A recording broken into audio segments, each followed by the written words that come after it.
మోదీ పాలన చంద్రబాబు కూటమితో ఆంధ్రప్రదేశ్కు భవిష్యత్తు లేదు అని ఆంధ్రులు ఇప్పుడిప్పుడే గ్రహిస్తున్నారని రాష్ట్రీయ ప్రజా కాంగ్రెస్ ప్రధాన కార్యాలయంలో జరిగిన పార్టీ వారాంతపు సమావేశంలో ఆర్పీసీ వ్యవస్థాపక అధ్యక్షులు మేడా శ్రీనివాస్ ఆవేదన వ్యక్తం పరిచారు.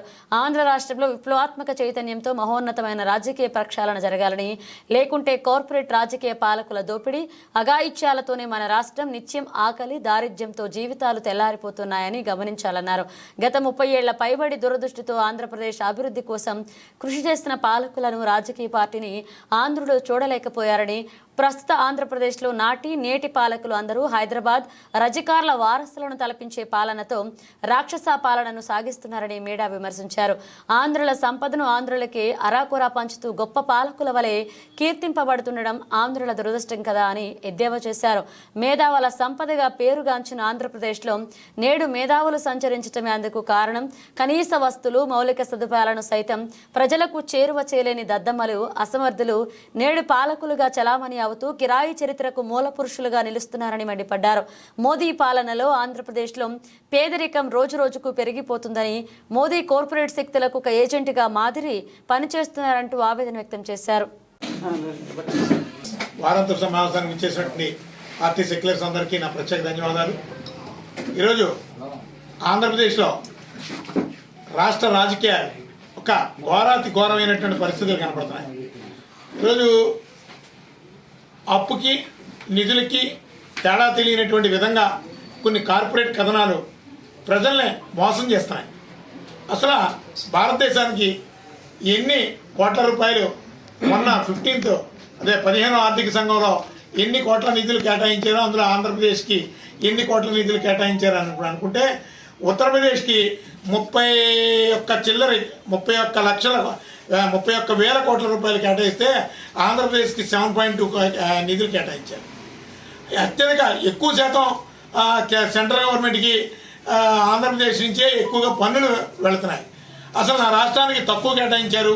నా రాష్ట్రానికి అసలు ఇప్పటికే అన్యాయం అయిపోతున్నటువంటి రాష్ట్రం బైఫర్కేషన్ అయిన తర్వాత నా రాష్ట్రానికి సరైనటువంటి కేటాయింపులు లేవు అని మన ఆంధ్రప్రదేశ్ నుంచి ఏ పార్లమెంట్ సభ్యుడైనా అడుగుతున్నాడా? అసలు మనకు పార్లమెంట్ సభ్యులు ఉన్నారా? లేదు, బ్రతుకున్నటువంటి శవాలతో సమానం అనే అర్థం కానటువంటి పరిస్థితుల్లో ఉంది. పార్లమెంట్లో ఆంధ్రప్రదేశ్ కోసం అడగాల్సినటువంటి ఏది అడగకుండా మీరు మోడీ గారు వస్తున్నప్పుడు మోడీ గారు మంచి సూట్ వేసుకున్నారు, మోడీ గారు నేనంటే చాలా ఇష్టం, ఆంధ్ర అంటే ఆయనకి చాలా ఇష్టం, ఆంధ్రులు అంటే పడి చచ్చిపోతాడు, ఇవి ఆయన పక్కనకు చేరి భజన చేస్తున్నారు. మొన్న విశాఖపట్నం వచ్చారు. అసలు ప్రత్యేక హోదా, విభజన హామీల సంగతి ఏంటి? అలాగే ఆంధ్రప్రదేశ్ భవిష్యత్తు ఏంటి? రెవెన్యూ పెండింగ్ ఉన్నటువంటి రెవెన్యూ వాటా పరిస్థితి ఏంటి? అలాగే స్టీల్ ప్లాంట్ ప్రైవేటైజేషన్ ఉందా, ప్రభుత్వపరమైనా అనేది క్లారిటీ లేదు. ఈ ఎంపీలు మాత్రం ప్రైవేటైజేషన్ లేదు, మోడీ గారు చాలా హ్యాపీగా నవ్వుతూ వెళ్ళిపోయాడు, నవ్వుతూ వెళ్ళిపోతే ప్రభుత్వపరం అయిపోయిందన్న. వాళ్ళు 1,400 కోట్ల రూపాయలు 1,100 కోట్ల రూపాయలు రిలీజ్ చేశారు. అది ఏ గ్రాంటా అప్ప అనేది ప్రభుత్వ పరంగా అధికారికంగా ఒక ప్రకటన లేదు. ఇంత దౌర్భాగ్య స్థితిలో ఈరోజు పాలకులు ఉన్నారు. ఇంకా సిగ్గుపడాల్సినటువంటి విషయం ఏంటంటే కొన్ని కార్పొరేట్ పత్రికలు అసలు ప్రభుత్వానికి భజన చేస్తున్నాయి. ప్రజలకి ఏం కావాలి, ఈ రాష్ట్రానికి ఏం కావాలి, ఈ రాష్ట్రంలో ఉన్నటువంటి ప్రధాన సమస్యలు ఏంటి, ఈ సమస్యల మీద గత ప్రభుత్వం కానీ ఈ ప్రభుత్వం కానీ ఏ విధమైనటువంటి ప్రయోజనాలు చేస్తలేదు. ఆంధ్ర రాష్ట్రానికి ఎంత ఘోరమైనటువంటి గడ్డి పరిస్థితులు ఉన్నాయి.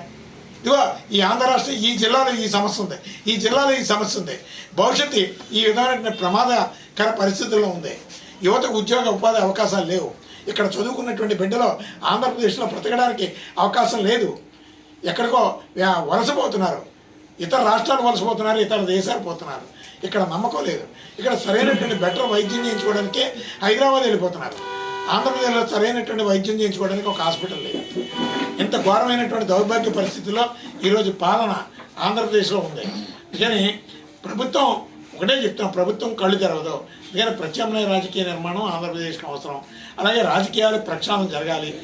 ఆంధ్రప్రదేశ్లో రాజకీయ ప్రక్షాళన జరగడానికి యువత, ఉద్యమకారులు, ఉద్యమ పార్టీలు, అలాగే విద్యార్థులు అందరూ ఒక వేదిక మీదకి వచ్చి ఈ ఆంధ్ర రాష్ట్రాన్ని కాపాడుకోవడానికి సమాయత్తం కావాలి. ఈ ఆంధ్ర రాష్ట్ర భవిష్యత్తుని మనమే కాపాడుకోవాలి. ఇప్పుడున్నటువంటి రాజకీయ పార్టీలన్నీ కూడా ఫెయిల్ అయినాయి. వాళ్ళకే అనేక అవకతవకల్లా కూరుకుపోయి ఉన్నారు, కుంభకోణాలు ఇరుక్కుపోయి ఉన్నారు. కేంద్రం ఎటు కూర్చోమంటే కూర్చుంటున్నారు, నించోమంటే నించుంటున్నారు. అందుకని కేంద్రాన్ని ఎదిరించి ప్రశ్నించి ఆంధ్రప్రదేశ్కి ఒక మంచి నిధులు తీసుకురాగలిగేటటువంటి దమ్మున్నటువంటి పాలకుడు ప్రస్తుతం ఆంధ్రప్రదేశ్లో లేరు. వీళ్ళంతా కూడా భజన పనులు, భజన చేసేటటువంటి నేతలే. ఇక్కడ తొడలు కొడతారు, ఢిల్లీలో మోడీకి బాంఛన్ అంటారు. అందుకని ఆంధ్ర రాష్ట్రాన్ని బాగు చేసుకోవడానికి ఈ ఆంధ్ర రాష్ట్రంలో ఉన్నటువంటి మొత్తం యువకులందరూ కూడా ఒక సమన్వయం అయ్యి ఈ రాష్ట్రాన్ని మన చేతులతో మనమే కాపాడుకుందాం. ఇది ఒక పెద్ద గొప్ప సంపన్న రాష్ట్రం మనది. ఒక బంగారపు గని, సువర్ణ అవకాశాలు ఉన్నటువంటి రాష్ట్రం.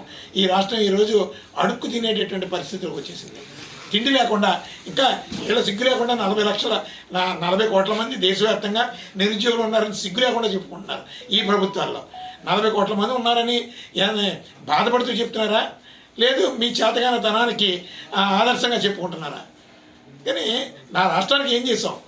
సుమారు 72 లక్షల కోట్ల రూపాయలు క్రూడ్ ఆయిల్, గ్యాస్ నిక్షేపాలు ఇక్కడ ఉన్నాయి. మీరేమో తప్పుడు నివేదికలతో 32 లక్షల కోట్ల రూపాయలు ఎంతో చెప్తున్నారు. సరే, అదైనా సరే నాది ఒక బంగారపు గని నా రాష్ట్రం. నువ్వు నా రాష్ట్రానికి ఏమిస్తున్నావు? నా రాష్ట్రాన్ని నుంచి పట్టుకుపోతున్నావు. వేల కట్టలేనటువంటి సంపద అన్ని రాష్ట్రాలకి రాజకీయ అవసరాల కోసం ఆంధ్రప్రదేశ్ నుంచి పట్టుకుపోతున్నారు. ఇక్కడి నుంచి పట్టుకుపోతుంటే ఇక్కడ చేతగాని దద్దమ్మలాగా ఇక్కడ ఉన్నటువంటి పార్లమెంట్ సభ్యులు నోరేళ్ళ పెట్టుకొని కూర్చుంటున్నారు. అందుకని ఇది ఇప్పుడున్నటువంటి ఏ రాజకీయ పార్టీ, ఈ కార్పొరేట్ రాజకీయ పార్టీల మూలంగా ఆంధ్రప్రదేశ్కి ఏ విధమైన మేలు జరగదు. మన రాష్ట్రాన్ని మనమే కాపాడుకుందాం. రాజకీయ ప్రక్షాళనకి ఆంధ్ర రాష్ట్ర వ్యాప్తంగా అందరూ కూడా సమాయత్తం కావాలి. భయం, బలహీనతలని పక్కన పెట్టేసి మన భవిష్యత్తు కోసం, రాష్ట్ర సంక్షేమం కోసం, మన బిడ్డల భవిష్యత్తు కోసం మనం అందరం కూడా ఒక వేదిక మీదకి వచ్చి జై ఆంధ్ర, సేవ్ ఆంధ్ర నినాదంతో మన రాష్ట్రాన్ని కాపాడుకుందామని రాష్ట్రీయ ప్రజా కాంగ్రెస్ పార్టీ నుంచి పిలుపునిస్తాం.